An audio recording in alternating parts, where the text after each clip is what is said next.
Hello everybody, welcome back to my channel. Despite the title of this video, you clicked to watch it anyway. Now why did you do that? I told you not to. I told you not to watch it. Now this actually goes deeper than reverse psychology. It's something far more fascinating to me. What we're going to be talking about today goes deep into pop culture and I'm fascinated by it. We're going to be talking about something called the Streisand Effect, named after the very famous singer Barbra Streisand. This basically works on the theory that if you try to prevent someone from accessing something and you do it in a really brutal, authoritarian way that has very negative effects, the opposite will happen and people will gravitate towards trying to access the thing that you're stopping. Now this isn't me trying to stem into things like, oh well, if the government outlaws something it just makes people want them more and it puts more value on them. I'm not talking about politics here. I want to cover the fun stuff.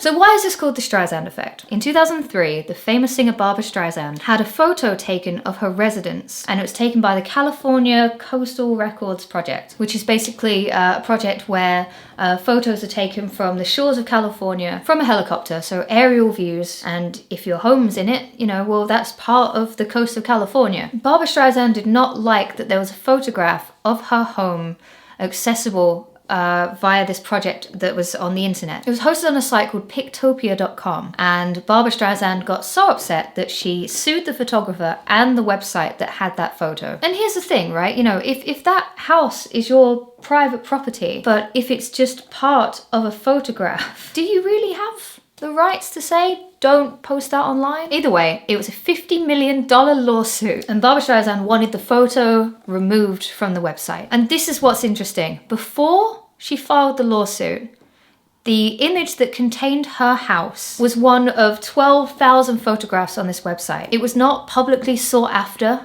It did not cause a scandal. In fact, it had only been downloaded 6 times before the lawsuit. Now, when a public figure takes a person to court over a photograph, that's going to get covered by the media, isn't it? And it did. After she filed the lawsuit, because of the media attention that it got, the website gained 420,000 views in that month. This photo that had only been seen by 6 people, it wasn't like labeled Barbra Streisand's home. It was literally called like image 3850. But this photo that had only been downloaded 6 times was now viewed by nearly 500,000 people in 1 month. And on top of that, just as a little extra wounder, the lawsuit was dismissed and Barbra Streisand had to pay the photographer's legal fees, which were apparently $155,000. I had to look that bit up. Fuck, man. So lawsuit dismissed. So photo did not have to be taken down, but now you've drawn attention to it. Now people who didn't care what your house was, where it was, what it looked like, now it was public knowledge. Sometimes you can shoot yourself in the foot, and that's why it's called the Streisand Effect. I'll give you one more example. You might remember this because this came at a much later time and developed way more into an internet meme than the Barbra Streisand thing ever could have done. In 2013, Beyonce performed at the Super Bowl halftime show. So obviously, the Super Bowl halftime show is viewed by millions and millions of people. It's such a big event every single year, right? But during the performance, she made some faces. And on video, they kind of worked. However, there were photographers at the Super Bowl and some pictures were snapped at some quite inconvenient times for Beyonce. She didn't look too great. Not for me to say, she's always flawless.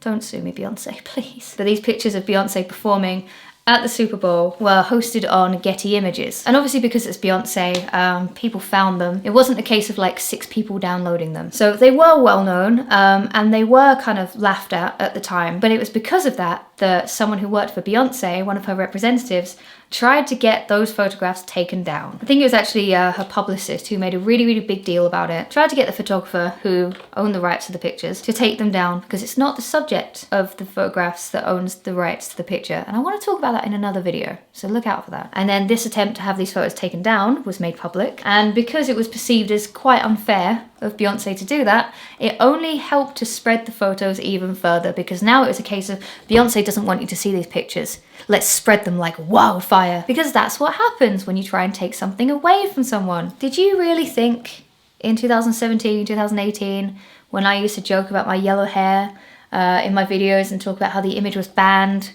did you really think that Did you really think it wasn't a ploy to get you guys to talk about it a little bit more? Did you really think I didn't know what I was doing when I said it was a banned image? It's like the water instead of vodka all over again. There are so many examples of this happening. Just type in Streisand Effect and look at all of them. Some of them are fascinating. Some of them refer to companies. Some of them refer to politicians. That's always a doozy. But I wanted to keep it kind of lighthearted for this one and just talk about figures in pop culture. The more you try and take something away from someone, the more that they're going to want to have it for themselves and share it with others, because you're going to be perceived as the bad guy and the people acting against your wishes are always going to look like the good guys. Thank you so much for watching. I hope you enjoyed this video. I hope it was informative. Maybe you learned something you didn't know before, or maybe I'm being facetious and assuming that I have taught you anything. Thank you so much for watching. Until next time, guys, I shall catch you later.